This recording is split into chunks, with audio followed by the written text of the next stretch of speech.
എങ്ങനെയാണ് ഇയാളുടെ പിടിയിൽ നിന്നൊക്കെ രക്ഷപ്പെടാൻ പറ്റിയത്? രക്ഷപ്പെടാൻ പറ്റിയെന്ന് വെച്ചാൽ എനിക്ക് തോന്നുന്നു ആ ടൈമിൽ ഈ ഫോട്ടോഗ്രാഫർ ഓളെൻ്റെ അടുത്ത് പറഞ്ഞു, ഫോട്ടോഗ്രാഫർ വന്നു ആ ടൈമിൽ. അപ്പോൾ ഫോട്ടോഗ്രാഫർ പറഞ്ഞു, മോനെ നീ ഇനി ഇവിടെ നിൽക്കണ്ട, ഈ കമ്പനിയിലെ നിൽക്കണ്ട, ഇവിടുന്ന് പോകുന്നതായിരിക്കും നല്ലതെന്ന് പറഞ്ഞിട്ട് അങ്ങനെയാണ് ആ കമ്പനിയിൽ നിന്ന് കുറെ പെണ്ണുങ്ങൾ ഒരുമിച്ച് ഇറങ്ങുമായിരുന്നു. ഈ ഫോട്ടോഗ്രാഫർ, ഇവള്, അതല്ലാതെ വേറെ കുറച്ച് മോഡൽസ്.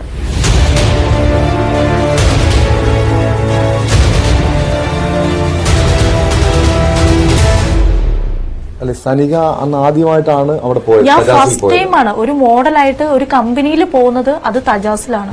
അത് ഫസ്റ്റ് ടൈം ആയിരുന്നു. പിന്നെ പോയിട്ടുണ്ടോ? പിന്നെ ഞാൻ പോയിട്ടില്ല. പിന്നെ ആർക്കൊപ്പം വർക്ക് ചെയ്തിട്ടുള്ളത്? ഞാനിപ്പം മീൻസ് കമ്പനീസിനായിട്ട് വർക്ക് ചെയ്ത് മോഡൽസിനെ ഹെൽപ്പ് ചെയ്തിട്ടുണ്ട്, അല്ലാതെ ഷോയ്ക്കായിട്ട് ഇറങ്ങിയിട്ടില്ല. ഇപ്പൊ ഷോയ്ക്ക് ഞാൻ ഇപ്പൊ ഇറങ്ങാൻ എന്തായാലും തീരുമാനിച്ചത് കുറച്ചുകൂടെ കഴിഞ്ഞിട്ട് നല്ല ഇമ്പ്രൂവ് ആയിട്ട് ശേഷം എനിക്ക് ഷോയ്ക്ക് ഇറങ്ങാൻ വേണ്ടി. മോഡൽ ഇനി ഞാൻ ആഗ്രഹം മാറ്റത്തില്ല. ഇനി എന്തൊക്കെ വന്നെന്ന് പറഞ്ഞാലും, ഇപ്പൊ എത്രയൊക്കെ നമുക്ക് ബാഡ് കമന്റ്സ് എന്തെങ്കിലും എന്ത് വന്നെന്ന് പറഞ്ഞാലും അത് മൈൻഡ് ചെയ്യാതെ നമ്മളിതാണ് ഇനിയിപ്പൊ എന്തായാലും എനിക്കിതേ കണ്ടിന്യൂ ചെയ്യാൻ പറ്റത്തുള്ളൂ.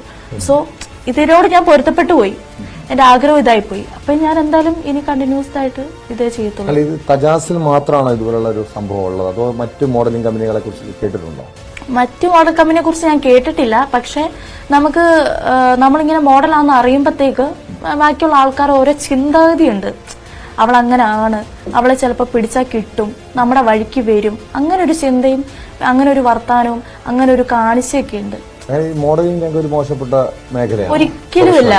ഒരിക്കലുമല്ല. നമ്മളിപ്പോ ഒരു പ്രൊഡക്റ്റ് മേടിക്കുന്നെങ്കിൽ അതിൽ ഒരാളുടെ പിക്ചർ വരുന്നുണ്ട്, അതൊരു മോഡലാണ്. മനസ്സിലായോ? അതൊരു മോഡലാണ്. അപ്പൊ അത് കാണുന്നത് എത്ര ലോകത്തുള്ള എല്ലാവരും കാണുന്നതാണ്. അപ്പൊ അത് ഒരിക്കലും മോഡൽ ഒരിക്കലും മോശമല്ല. മേഖലയാണോ അപകടം? നമ്മളെ തന്നെ നോക്കുക. നമ്മളെ തന്നെ നോക്കിയില്ലെങ്കിൽ വരുന്ന ഇത് നമുക്കറിയില്ല. കാരണം ബിലാലിനെ പോലുള്ള ആൾക്കാർ കുറെ വരും. അതുകൊണ്ട് നമ്മൾ അങ്ങനെയുള്ളവരെ എങ്ങനെ നേരിടാൻ? ഇപ്പം സനിക നോ പറഞ്ഞു, പറ്റില്ല എന്ന് പറഞ്ഞപ്പോൾ അയാൾ പിന്മാറി. പക്ഷെ അവിടെയും ഈ പറയുന്ന കീഴ്പ്പെടുത്താൻ ശ്രമിക്കൂലേ? ചെറിയ കുട്ടികൾ ഉൾപ്പെടെ വരാറില്ലേ മോഡലിംഗ് രംഗത്തേക്ക്? പിന്നെ കുഞ്ഞുകുട്ടി. അപ്പം ഒന്നാമത്തെ കാര്യം, നമ്മൾ എവിടെയെങ്കിലും പോവാണെങ്കിൽ നമ്മുടെ പേരൻസിനെ ആരെങ്കിലും ഒക്കെ കൂട്ടുക, നമ്മുടെ ഫ്രണ്ട്സിനെയോ പേരൻസിനെയോ കൂട്ടുക. പിന്നെന്ന് പറഞ്ഞാല് ഇതുപോലെ എന്തെങ്കിലുമൊക്കെ വരുവാണെങ്കിൽ നോ പറയാ. അപ്പൊ തന്നെ നമ്മൾ എന്തെങ്കിലും അവർക്കായിട്ട് മീൻസ് കേസ് കൊടുക്കുവോ എന്തെങ്കിലുമൊക്കെ നമ്മൾ റിയാക്ട് ചെയ്യണം. അല്ല, അപ്പൊ അതാണ് ചോദിക്കുന്നത്. ഇപ്പൊ നിങ്ങൾക്ക് നിരവധി പെൺകുട്ടികൾക്ക് നേരെ ഈ ബിലാലിന്റെ ഭാഗത്തുനിന്ന് മോശമായ അനുഭവം ഉണ്ടായിട്ടുണ്ട്. എന്തോ ഒരാൾ പോലും പരാതി കൊടുത്തിട്ടില്ലെന്നാ മനസ്സിലാക്കുന്നത്. അതെന്തുകൊണ്ടാണ്? അത് പേടിയാണ്. ഇയാളെ പേടിയാണ്. കാരണം ഇയാളെ പേടിന്ന് വെച്ചാല് എനിക്ക് തോന്നുന്നു ഇവന്റെ കുറെയൊക്കെ ഇൻസ്റ്റൈഡിയൊക്കെ നോക്കുമ്പോഴത്തേക്ക് ഹോൾഡ് ഉള്ള പോലെ നമുക്ക് ഫീൽ ചെയ്തിട്ടുണ്ട്. കുറെ ആൾക്കാരെ അറിയാം. അത് വെച്ച് നോക്കുമ്പോ ഇവൻ എന്തായാലും അഴിയും. പിന്നെ അതല്ലാതെ ഞാൻ മീൻസ് ഫസ്റ്റ് ടൈം ഇറങ്ങുന്നതാണ്. ഞാൻ ഒറ്റയ്ക്ക് ഇറങ്ങുമ്പോഴത്തേക്ക് എനിക്ക് എന്തൊക്കെ ഉണ്ടാവും പ്രശ്നങ്ങള്. ഫസ്റ്റ് ഞാൻ ആദ്യമേ ഇറങ്ങുമ്പോഴത്തേക്ക് ഞാൻ വീട്ടുകാർക്ക് പറഞ്ഞിട്ടില്ല അത് ഞാൻ മോഡലിംഗ് ഞാൻ ചെയ്യുന്നതെന്ന്. ഞാൻ പഠിക്കാന്നുള്ള രീതിയിൽ തന്നെയാണ് പ്ലസ് ടുവിന് ശേഷമാണ് ഇതിലോട്ട് ഞാൻ വരുന്നത്. കഴിഞ്ഞ വർഷം. അതെ. പഠിക്കാൻ വേണ്ടി വരുന്നതാണ് കൊച്ചിയിൽ. ഞാൻ പഠിക്കാൻ വേണ്ടി അക്കൗണ്ട്സ് പഠിക്കാൻ. ആ സമയത്ത് ആഗ്രഹം കാരണം മോഡലിംഗ് രംഗത്തേക്ക് ഒന്ന് ശ്രമിച്ചു നോക്കി. ഞാനത് കഴിഞ്ഞപ്പോഴത്തേക്ക് പഠിത്തം കഴിഞ്ഞപ്പോഴത്തേക്ക് ഞാൻ വെറുതെ ഇരുന്നു. ഇങ്ങനെ വർക്ക് ചെയ്ത് എനിക്ക് എന്റെ ഇഷ്ടത്തിനല്ല പോകുന്നത്. അപ്പൊ എനിക്ക് ഇങ്ങനെ മോഡേൺ ആയിട്ട് നടക്കുന്നത് ഭയങ്കര ഇഷ്ടമുള്ള കാര്യമാണ്. അപ്പൊ ഞാൻ നോക്കിയപ്പോഴത്തേക്കും മോഡൽ ഞാൻ കുറെയൊക്കെ പോസ്റ്റ് കുറെ ഐഡിയാസ് ഒക്കെ ഞാൻ കണ്ടു. അപ്പൊ എനിക്കും തോന്നി എനിക്ക് സ്റ്റാർട്ട് ചെയ്ത് എന്താ കുഴപ്പമെന്നുള്ള രീതിക്ക് ഞാൻ സ്റ്റാർട്ട് ചെയ്തു. അങ്ങനെയാണ് ഞാൻ ഇതിലേക്ക് വരുന്നത്.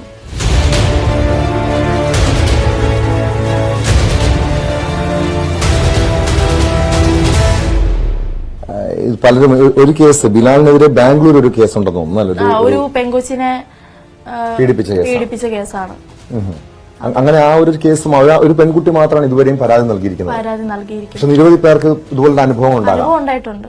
അത് ഇനി ഞാൻ ഒരു കാര്യം പറയാം, ഇത് ഇനിയും നടത്തിയിട്ടുണ്ടെങ്കിൽ ഓൻ ഇത് തന്നെ നടത്തും. മീൻസ് കമ്പനി ഇനിയും നിലനിന്നിട്ടുണ്ടെങ്കിൽ ഓൻ ഇത് തന്നെ ചെയ്യത്തുള്ളൂ. കൊച്ചിയിലെ വളരെ അത്യാവശ്യം ശ്രദ്ധിക്കപ്പെട്ട ഒരു കമ്പനിയാണ്, മോഡലിംഗ് കമ്പനിയാണ്. കാരണം ഇതാണ് അത് അത്രയും അറിയാന്നുണ്ടെങ്കിൽ കാരണം ഇത് തന്നെയാണ്. അവൻ ഇങ്ങനെ ചെയ്യുന്നുള്ളത് എല്ലാവർക്കും അറിയാം. ഓൾമോസ്റ്റ് എല്ലാ ഫോട്ടോഗ്രാഫേഴ്സിനും അറിയാം, എല്ലാ മോഡൽസിനും അറിയാം, എല്ലാവർക്കും അറിയാം. പക്ഷെ ആരും വെളിയിൽ പറയില്ല. ഞാൻ സഹിതം പറയാലോ, എനിക്കും പേടിയായിരുന്നു. പക്ഷെ ഇപ്പൊ ഇങ്ങനെ ഒരു ന്യൂസ് കരിയർ തകരുമെന്ന് ഓർത്താണോ? അങ്ങനെ ഒരു പേടിയുണ്ടോ? അങ്ങനെ നമുക്ക് അല്ലാതെ ഫോട്ടോസ് കാര്യങ്ങളൊന്നും നമ്മുടെ ഇല്ല. അല്ല മറ്റു കുട്ടികളുടെയൊക്കെ ഫോട്ടോ അത് ഉണ്ട്. അത് മേ ബി അവർക്ക് പേടിയാവാം, ഒന്നിച്ചുള്ള ഫോട്ടോ ഒക്കെ മേ ബി ദുരുപയോഗം ചെയ്യാം, ചാൻസ് ഉണ്ട്. അതുകൊണ്ടായിരിക്കാം പലരും പരാതിപ്പെടാത്തത്. അതുകൊണ്ടായിരിക്കും അത്തരം ഒരു അനുഭവം അന്ന് ഇതുപോലുള്ളൊരു ദുരനുഭവം ഉണ്ടായപ്പോൾ സനിക അവിടെ നിന്ന് പിന്നെ രക്ഷപ്പെട്ടു.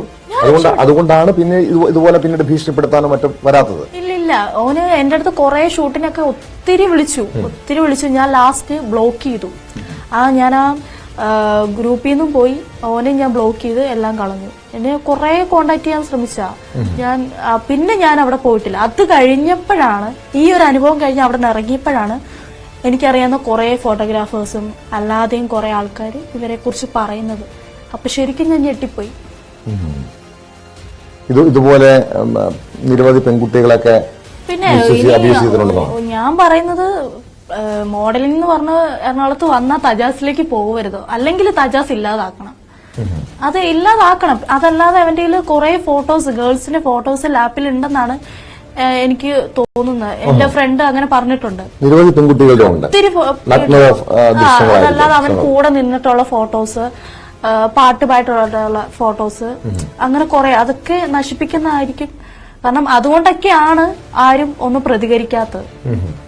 എല്ലാവർക്കും പേടി തന്നെയാണ്. അങ്ങനെ അതുപോലെ തന്നെ ഈ മോഡലിംഗ് രംഗത്തെ മറ്റൊരു പ്രശ്നം പറഞ്ഞത് ഇതുപോലെ പെൺകുട്ടികളെ സെക്ഷലി അബ്യൂസ് ചെയ്യുക. മറ്റൊരു കാര്യം,